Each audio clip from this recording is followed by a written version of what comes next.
국민의힘 지도부가 오늘 윤석열 대통령 초청으로 용산 대통령실에서 오찬을 함께합니다.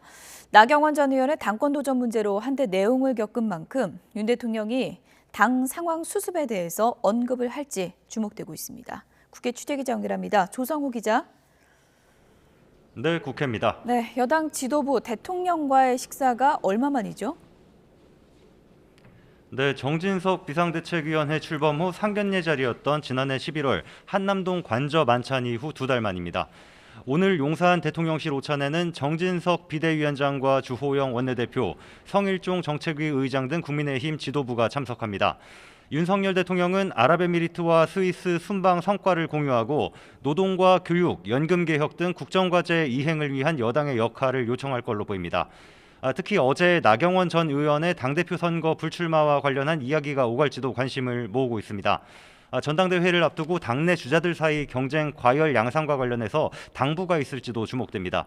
이런 가운데 주요 당권 주자들도 당심을 잡기 위한 보폭을 넓히고 있습니다. 김기현 의원은 오늘 오후 김무성 전 의원을 중심으로 하는 당의 전현직 의원들 모임인 마포 포럼에 참석해 지지를 호소합니다. 안철수 의원은 아침에 인천 경영포럼에서 강연한 데 이어 오후에는 마포갑 당협 당원 간담회에서 당원들을 만납니다. 국민의힘 전당대회 선거관리위원회는 오늘 오후 회의를 열고 본경선에 나설 당 대표와 최고위원 후보 숫자, 그리고 이들을 걸러낼 예비경선 방법을 확정할 예정입니다. 본선행 당대표 후보를 4명 안팎으로 줄이는 방안이 유력하게 거론되고 있습니다. 네, 민주당 이재명 대표는 주말에 검찰 소환 조사를 받게 되는데요. 출석을 이틀 앞두고 지방 일정을 소화한다고요? 네, 1박 2일 일정으로 전북을 찾습니다. 이재명 대표는 오늘 오후 전북 정읍에 있는 한우 농가와 가축 시장을 방문합니다. 이어서 축산농민 정책 간담회를 열고 농가 고충을 듣고 대책을 논의할 예정입니다.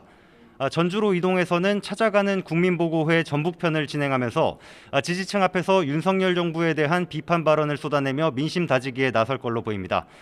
모레 검찰 출석이 예정돼 있는 만큼 검찰 수사와 관련해 직접 언급하기보다는 민생 우선을 강조하면서 사법 리스크를 정면 돌파하려는 취지의 일정으로 해석됩니다. 이재명 대표는 아침에도 난방비 폭등 관련 대책 회의를 열고 정부가 대책을 충분히 마련하지 못했을 뿐 아니라 남 탓하는 상황에 처해 있다고 비판했습니다. 북한의 무인기 침투와 관련해서는 오늘 군 당국에서 국회에 현안 보고를 한다고요? 네, 오늘 오전 10시부터니까 지금 진행 중일 것 같습니다. 현안 보고가 있는데요. 국회 국방위원회 전체 회의에서 이종섭 국방부 장관과 김승겸 합참의장 등 군 수뇌부가 출석해 보고를 합니다. 지난달 26일 북한 무인기의 우리 영공 침범 당시 군의 작전 수행과 상황 전파, 전력 운용, 훈련 등 전반적 상황을 분석한 결과를 보고할 예정인데요. 어제 합참 전비검열실이 국회에 북한 소형 무인기 도발 대응 관련 검열 결과를 미리 설명하는 과정에서 전반적 대응이 미흡했던 점이 드러난 만큼 여야의 질타와 관계자 문책 요구도 잇따를 걸로 보입니다. 지금까지 국회에서 YTN 조성호입니다.